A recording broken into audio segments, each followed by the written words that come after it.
Daniel 11:18. Veyashev panav le'iyim velechad rabim vehishbit katzin cherpato lo bilti cherpato yashiv lo. So we've got a little bit of tricks in this one. First, we're going to open up with the verb shuv, I think. If you have a Hebrew Bible with you, you might look at the Ketiv Kareh and see that the Kareh actually suggests to read this like the previous verse with seem, and he will set his face.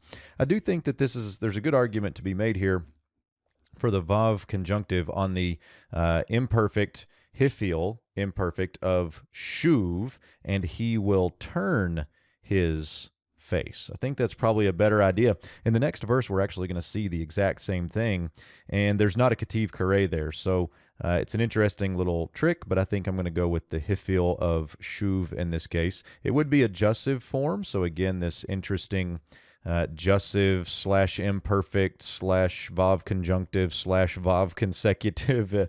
What's going on here throughout this section? It is a little bit tricky. But I'm going to go with he will turn his face to the islands and he will capture many. Here's the call perfect third masculine singular of lachad with that vav consecutive, and he will capture many.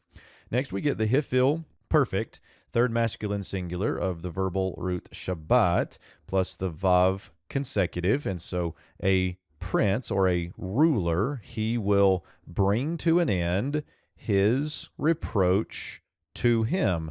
And probably a good way of thinking about this is he will bring his reproach or his insolence to an end for him. In other words, he's not going to any longer have his own insolence or reproach. So this might be the idea of a reflexive. Now this becomes the next tricky part in this verse, and it's probably the trickiest part. I've looked this up in several places, but bilti, how in the world is this functioning? And it's quite uncertain. I've got the English translations here. ESV goes indeed, so kind of taking it as an asseverative. NASB says moreover, so addition. The NET says in addition. The NIV just repeats basically what was said up here.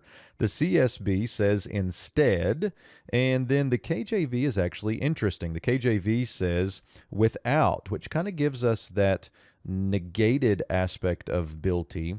Without his own reproach, he will return to him his reproach. And so you might think of this as probably as a good way to iron this out, though it still is quite tricky, is without his own reproach, he's going to return the reproach that he stopped to the one that he stopped it against. So verb here is a hifil imperfect of shuv, third masculine singular, and good luck with bilti on this one.